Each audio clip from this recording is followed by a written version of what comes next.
Tadi Bengkulu sudah siap untuk menghadapi masyarakat ekonomi ASEAN dari segi perikanan. Nah, sebenarnya bisa dijelaskan bagaimana saat ini kondisi perikanan Bengkulu ini?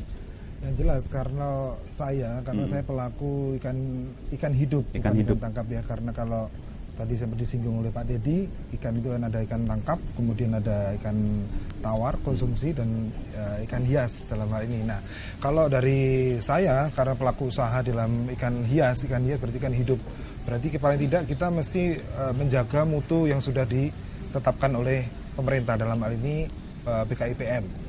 Nah, oleh sebab itu kita akan ngikutin. Nah, rupanya dari pemerintah sendiri, dari BKIPM itu punya program jadi jemput bola. Jadi kita yang terus dibina bagaimana untuk menjaga mutu dari kesehatan ikan itu tersendiri. Karena kami ikan hidup berarti kita menjaga tentang kesehatannya.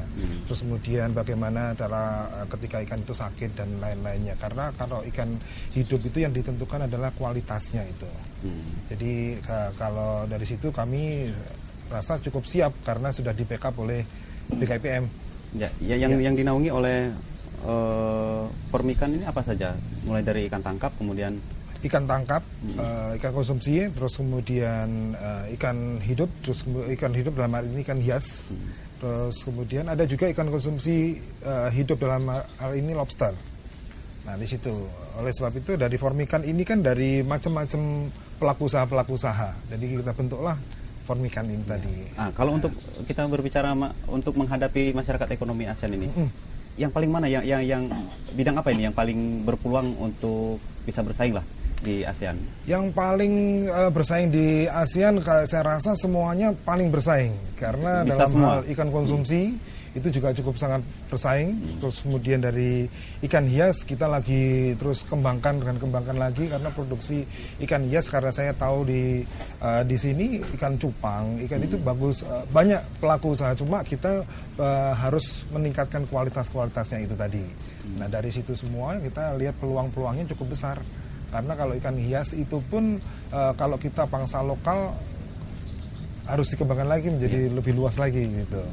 Kalau untuk Provinsi Bengkulu sendiri, pemasarannya saat ini sudah kemana, Mas? Kalau Provinsi Bengkulu masih di provinsi lokal. Kita belum sampai keluar. Nah, makanya itu kita persiapkan. Karena kalau kita keluar itu selalu kita lewat Jakarta.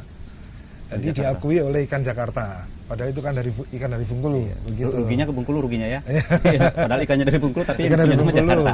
Yang dapat nama Jakarta. Begitu. Saya kembali ke Pak Dedi.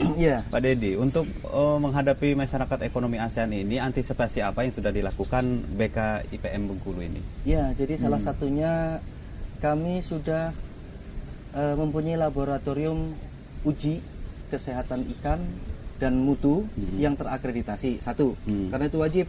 Karena bagaimanapun juga nanti kita akan bersaing.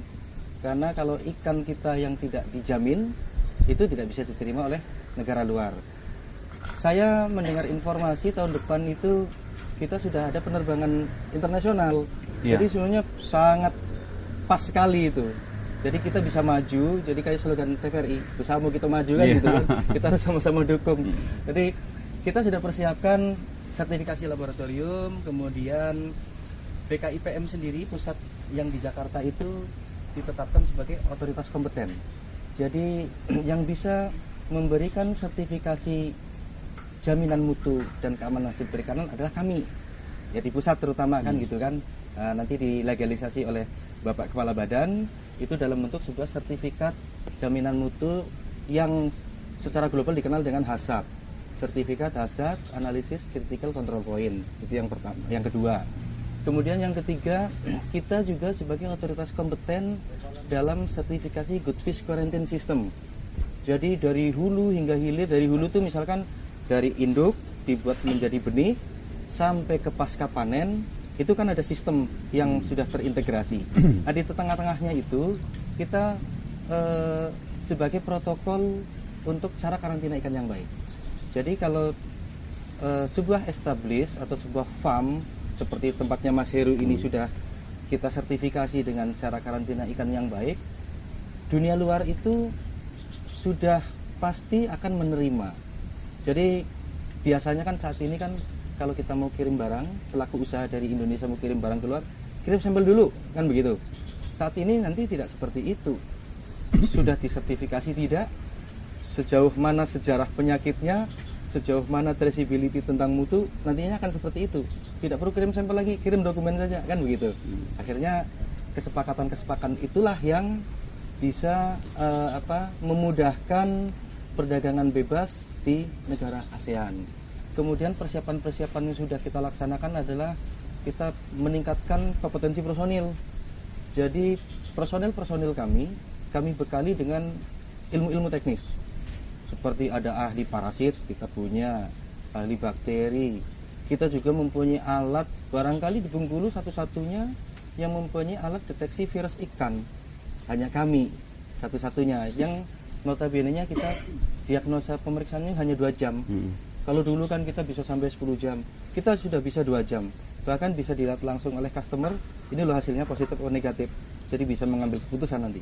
Persiapannya ya beberapa yang terkait dengan MEA adalah itu. Ya. Kemudian kalau untuk tadi sudah disebutkan SDM dari